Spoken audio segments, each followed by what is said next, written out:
BFM Business, midi, l'heure H. L'invité avec Edwige Chevrillon. Notre invitée, elle est économiste, elle est en général discrète, mais de moins en moins. Roland Luc, merci d'être avec nous. Vous êtes députée européenne, Place Publique, on va rappeler, donc c'est le mouvement de Raphaël Glucksmann. Vous venez de Génération, le mouvement de Benoît Hamon. C'est juste pour vous situer un peu. On va revenir sur le sujet qui vous importe parce que vous travaillez beaucoup sur le Green New Deal, le plan de relance européen, comment ça doit s'articuler avec le plan français. Vous avez en plus signé une tribune où vous demandez l'annulation d'une partie de la dette publique de la part de la Banque Centrale Européenne. Donc c'est dire si vous êtes sur des sujets qu'on connaît bien. D'abord, Roland Luc, est-ce que lorsque le président hier a parlé d'une économie souveraine, écologique et sociale et solidaire, est-ce que vous vous dites, banco ? Ça aurait pu me parler, ça aurait pu parler à beaucoup de monde, je crois, mais le problème, c'est que ça manque de concret, tout ça. C'est-à-dire que hier, Emmanuel Macron a utilisé un mot fort qui est celui de reconstruction, qui est un mot qui n'est pas neutre dans notre histoire, c'est la reconstruction d'après-guerre, etc. Derrière ce terme, en France et au niveau européen d'ailleurs, il y avait des politiques très concrètes et très ambitieuses. La planification, l'arrivée du PIB, le produit intérieur brut, il arrive au moment de la reconstruction en 1944. Et là, on reste sur notre faim, c'est-à-dire qu'on n'a rien, on n'a pas plus que ce qu'il nous disait ces derniers temps, un plan pour l'hôpital, oui mais combien pour les jeunes, combien? C'est-à-dire que tous ces éléments-là, il en parle depuis le mois de mars, et là il arrive au mois de juin avec une copie un petit peu blanche où il nous dit je vais vous donner des précisions au mois de juillet. Non, on aurait eu besoin de précisions dès maintenant. Ensuite, je vais vous avouer que j'étais un petit peu choquée, je me suis sentie mal à l'aise par son exercice un peu d'autosatisfaction sur la gestion de la crise. Justement dans le RH, là, voilà, j'étais très mal à l'aise parce qu'on a quand même, on est un pays qui a été très très impacté en termes de mortalité, tout simplement dans un premier temps. La crise n'a pas été bien gérée, donc arriver tout de suite à la sortie de la crise et dire regardez, tout va bien. Non, il faut faire un bilan, à mon avis, extrêmement sérieux de ce qui s'est passé au niveau de l'État, parce que je pense qu'on a perdu en compétences. Ça, c'est le premier point. Et puis le deuxième point, et c'est pas sur cette chaîne que vous allez me contredire, les acteurs économiques ont besoin d'anticipation. Ils ont besoin d'être rassurés. Là, on sait qu'on va vers une crise économique et sociale majeure, donc il faut absolument donner des billes pour pouvoir rassurer les acteurs économiques. On ne pouvait pas dire cette fois-ci qu'on ne savait pas. Autant sur cette pandémie, il est possible de dire c'était quand même difficilement prévisible, etc. Bon, l'État n'a pas écouté les signaux, mais on pouvait dire que c'était difficilement prévisible. D'accord. Là, on le sait, on va avoir énormément de chômage, on va avoir un mur de la dette publique, un mur de la dette primée. Donc on aurait aimé avoir des éléments beaucoup plus concrets sur ce Je pense qu'on va peut-être les avoir avant le 14 juillet, après le second tour des élections municipales. Bon, parce qu'une reconstruction, oui, comme vous dites, j'espère qu'il a travaillé, puis c'est pas si évident que ça. Non.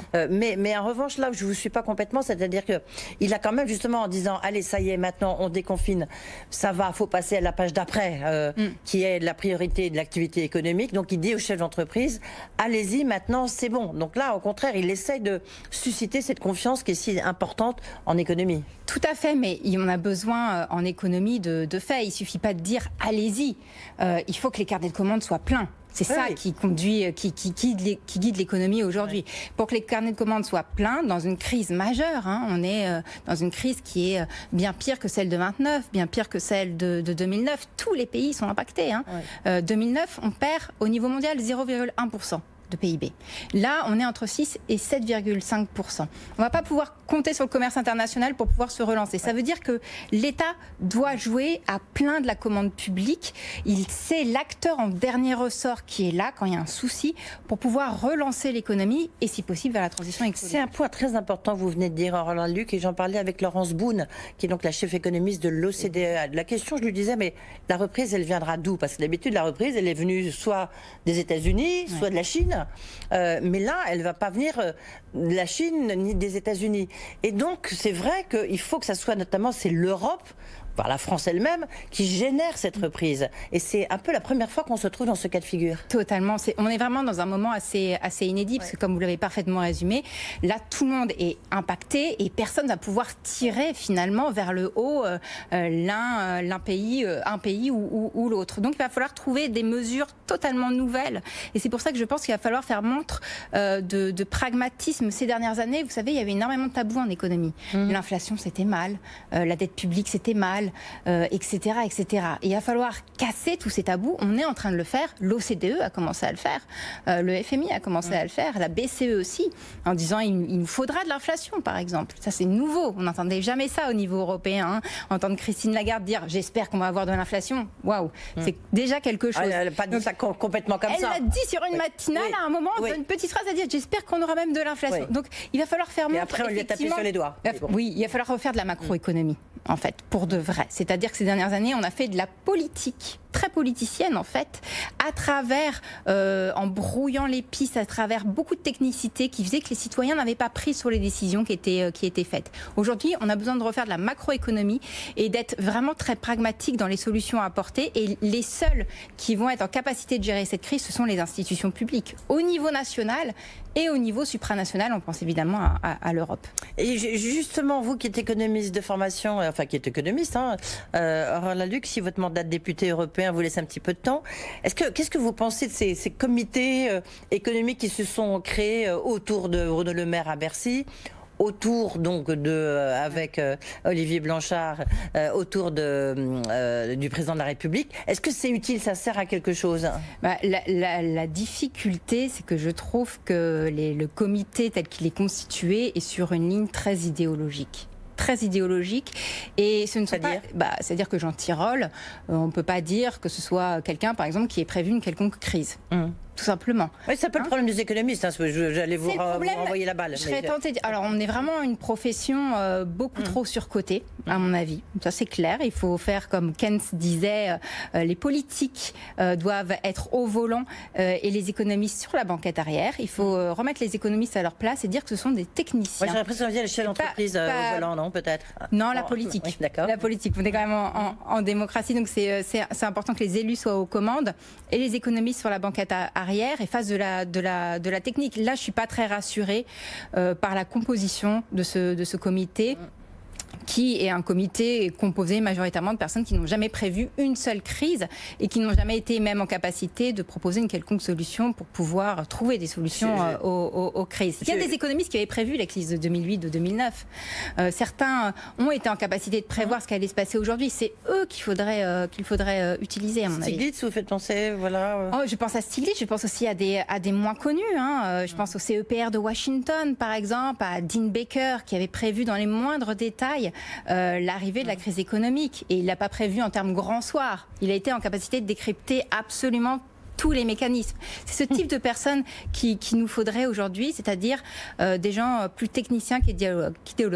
Je souris, même si le sujet est effectivement assez inquiétant, mais c'est parce que je reçois la semaine prochaine le professeur Philippe Aghion, que vous connaissez bien, et puis Jean Pisani-Ferry. Ça sera intéressant. Je vais leur dire, je vais leur faire écouter votre réponse, Aurore Lalucq, pour savoir ce qu'ils en pensent. Alors maintenant, ce que je trouve intéressant aussi, c'est l'articulation entre la France et l'Europe. D'accord ? Sur la France et l'Europe, il y a un plan de relance. Hier, le président de la République a dit il y a vraiment quelque chose de nouveau qui s'est passé. C'est qu'on a travaillé depuis longtemps pour rétablir ce couple franco-allemand. C'est la mutualisation des dettes. C'est-à-dire qu'enfin, il y a quelque chose en commun et c'est pas une juxtaposition de pays. Là, vous êtes d'accord avec lui? Alors, je suis d'accord sur il y a eu des vraies avancées, hein, c'est indéniable. C'est-à-dire que compte tenu en plus de là où le gouvernement allemand partait au plus fort de la crise, c'était pas très rassurant, il faisait pas montre d'une très grande solidarité budgétaire notamment, donc on s'inquiétait vraiment sur l'avenir de l'Europe. Des pas ont été décisifs faits par l'Allemagne, notamment en disant on ne pourra pas se sortir seul de la crise, en acceptant effectivement l'idée de mutualisation. Après, le sujet, c'est le montant. C'est-à-dire qu'on va partir, c'est un plan de 750 milliards, là-dessus finalement on va en prendre 500 milliards. Sur un budget pluriannuel européen, ça nous fait finalement du 0,5 à 0,6% du PIB. C'est très Et 30 milliards pour la France. Hein. C'est 39, ouais. C'est très peu. Et c'est ça le sujet. Et donc, là, tel que c'est parti, cet outil-là ne nous permettra pas d'être une solution efficace à la crise. Et ce qui compte, en fait, c'est ça. C'est à chaque fois de se dire, est-ce que l'outil que nous proposons, est-ce que la politique que nous proposons permet de résoudre la crise? Celui-là ne le permet pas. C'est un élément, mais il ne le permet pas.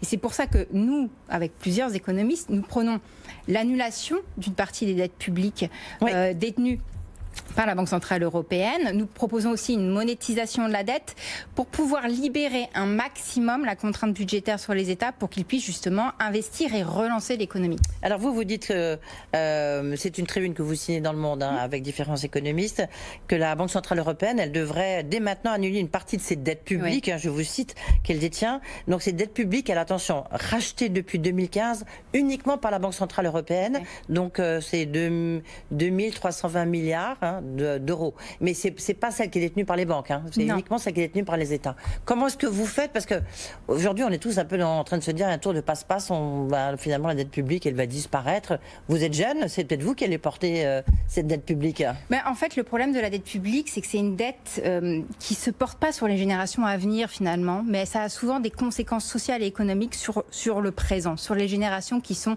actuellement sur le marché du travail, par exemple. Ça, c'est un vrai sujet.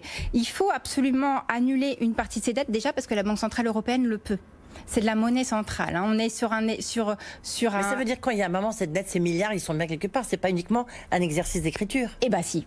C'est un exercice d'écriture et c'est ça qui est fantastique. C'est là où vous nous faites rêver, mais bon, étant un peu économiste moi aussi, ça me paraît bizarre quand même. C'est pas du rêve, mais les banques privées, elles, ont un vrai devoir de devoir rembourser, etc. leurs dettes, ça c'est sûr. Côté banque centrale, là on est beaucoup plus effectivement dans le jeu d'écriture, et s'il y a bien une institution qui peut se permettre d'annuler les dettes, c'est bien elle, parce que son seul objet, sa seule raison, pas raison de vivre, mais ce qui lui permet de vivre, c'est la confiance. Si elle perd la confiance, là par contre il y a un sujet. Et c'est pour ça qu'à mon avis, on pourrait totalement annuler une partie des dettes de la Banque centrale européenne si à un moment on arrive à avoir un dialogue qui soit moins passionné sur les questions monétaires. Et c'est vrai que jusqu'à présent, avec le gouvernement allemand notamment, ça a été difficile. Oui, mais en même temps, qui par exemple, l'État français émet, et Dieu sait qu'il le fait en ce moment, émet une dette, un emprunt, derrière, qu'est-ce qu'ils achètent? C'est les Français pour leur assurance vie.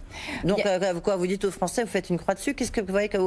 Non, pas du tout. Au contraire, l'idée, c'est de pouvoir libérer une partie de l'endettement de la France à travers la Banque centrale européenne. Oui, mais qui a acheté cet endettement? Pour qu'elle puisse... il y a une partie qui a été rachetée justement par la Banque centrale européenne à travers les politiques de quantitative easing in fine. Donc, c'est tout ça qu'il faut revoir. Là, le souci qu'on a dans cette crise-là et dans les crises précédentes au niveau européen, c'est qu'en fait, on passe trop par les banques. Et c'est un vrai souci. C'est-à-dire qu'en 2008, le problème, c'était les banques. Là, on nous dit... C'est une crise de marché. Là, c'est une crise sanitaire. Là, voilà. Même si c'est une crise sanitaire qui a un impact sur l'économie réelle, qui va avoir un impact sur les banques. Là, on passe à chaque fois par les banques. Sauf que le problème, c'est qu'on joue à chaque fois sur de l'endettement. Là, on aurait besoin d'argent frais, puisque la Banque centrale européenne nous le rappelle. On a une très grande partie, un quart à un tiers des entreprises européennes qui n'ont pas 2 mois de trésorerie devant elles. Comment vont-elles faire pour pouvoir rembourser ces prêts? Je trouve qu'au niveau européen, en fait, à chaque fois qu'on débourse de l'argent, on passe par du prêt. Et ça commence à devenir un vrai souci, parce qu'on va avoir un mur de la dette publique et un mur, finalement, de la dette privée. Il faut pouvoir... On l'a. Et on l'a. Il faut pouvoir un maximum libérer, finalement, certaines contraintes budgétaires, à la fois sur les États, mais aussi sur les entreprises. C'est pas une dette commune, l'endettement qui est actuellement fait. C'est pas de l'endettement pour pouvoir lancer une activité, pour pouvoir investir, etc. C'est de l'endettement pour pouvoir survivre. C'est de la compensation pure, et ça, c'est très difficile. Pas pour la dette privée, pour la dette publique détenue par l'État. À rembourser, mais pour la dette privée aussi. Certains acteurs privés ont dû s'endetter pour pouvoir continuer juste à maintenir l'activité à flot. Donc ça, c'est un vrai sujet. Est-ce que justement, et je sais que vous regardez beaucoup cette question, Roland Luc, est-ce que vous êtes inquiet sur l'état de santé des banques? Parce que vous faisiez comparaison avec 2008, où on sait qu'il y a eu des crises, mais maintenant les banques s'en sont sorties, ont remboursé, il ne faut pas l'oublier, les prêts qu'on leur avait consentis. Mais là, est-ce que vous pensez qu'il y a un risque bancaire? Il y a un vrai risque bancaire. Sur quoi? Pourquoi? Alors, tout simplement parce que pour l'instant, les règles prudentielles qui avaient été créées ont été créées au moment de la crise de 2008. Donc elles étaient faites pour gérer une crise de ce type. Là, on en a parlé, on est dans une crise absolument exceptionnelle. Il y a 2 chiffres qui nous disent qu'il y a un souci. Le premier, c'est que les régulateurs européens ont dit attention, il y a 5% de probabilité que 2 établissements systémiques, donc des banques de très grande ampleur, fassent défaut. Ça paraît rien. Au plus haut de la crise, en 2008, on était à 15%.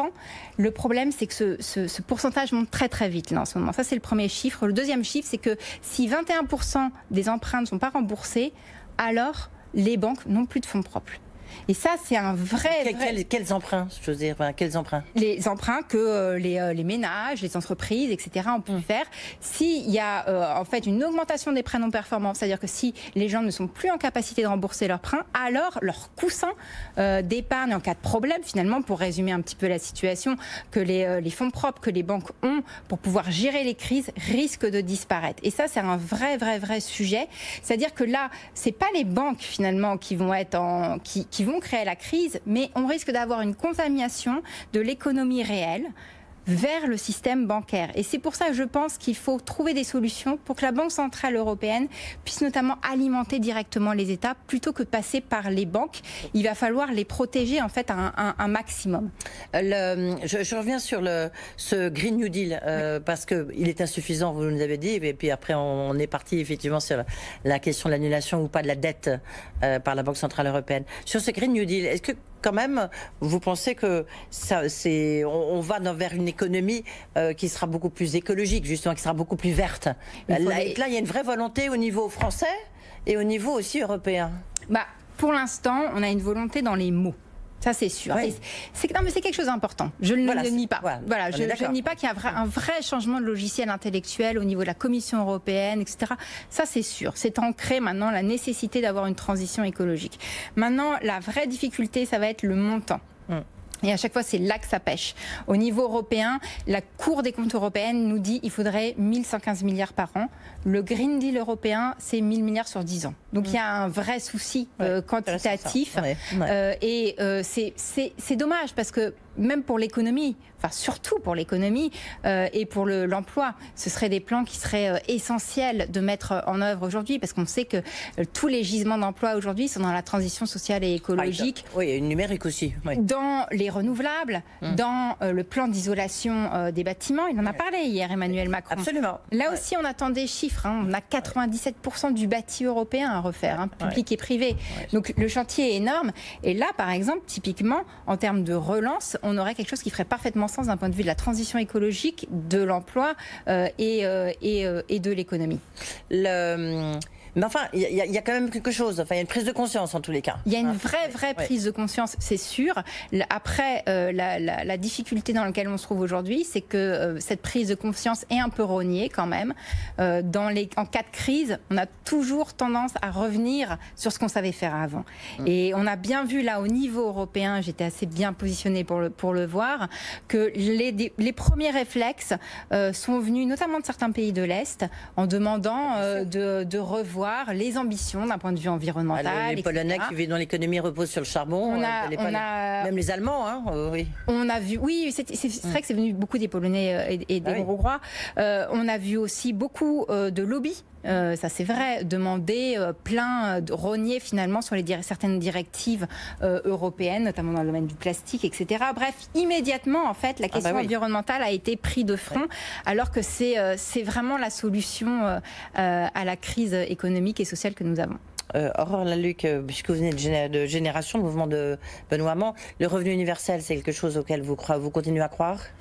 C'est pas une question de croire. Enfin, croire, vous préconisez. Moi, je préconiserais plutôt dans le cas de la crise actuelle de la monnaie hélicoptère sur un temps court, c'est-à-dire le fait que la Banque Centrale Européenne, ce qui n'est pas interdit par les traités, puisse financer directement les ménages et les entreprises pour justement libérer de la contrainte budgétaire, mais sur un court terme, on n'est pas obligé de faire ça longtemps, mais faire en sorte que justement tout le monde ne sombre pas dans la crise. Et ensuite, je serais plutôt en faveur d'un mécanisme d'employeur en dernier ressort vu le contexte actuel. C'est-à-dire s'inspirer finalement de ce qu'ont fait les Américains sous Roosevelt, de ce que font les territoires zéro chômeur et de ce que propose une partie des démocrates américains. Et sur le chômage partiel, est-ce qu'il faut revenir, il y a toute une polémique depuis ce matin avec Darmanin qui dit qu'il faut baisser le montant des l'indemnisation, le ministère du Travail qui dit non, on n'y touche pas, etc., etc. Il faut maintenir le chômage partiel tel qu'il existe aujourd'hui. Il faut maintenir, mais par contre, il faut proposer à côté de ça des plans ambitieux en matière d'emploi. C'est-à-dire que là, ça veut dire qu'il nous faut encore une fois avoir un chiffrage très clair sur la dépense publique en termes de transition écologique, pour savoir sur quoi les entreprises vont pouvoir compter pour pouvoir relancer l'économie. Et il nous faut une garantie de l'emploi dans le domaine de la biodiversité pour les plus jeunes d'entre nous, parce que la crise va les impacter de manière très disproportionnée. Ouais. Merci. Merci beaucoup Aurore Lalucq d'avoir été avec nous, je le rappelle, économiste, députée européenne Place Publique, mais qui siège donc social-démocratie. Social-démocrate. Voilà. Merci beaucoup. Voilà, c'est la fin de l'orage. On se retrouve bien sûr demain à 8h45. Je recevrai Sébastien Soriano, le président de l'ARCEP, et puis bien sûr le retour de l'orage 12h-13h. D'ici là, très bonne journée.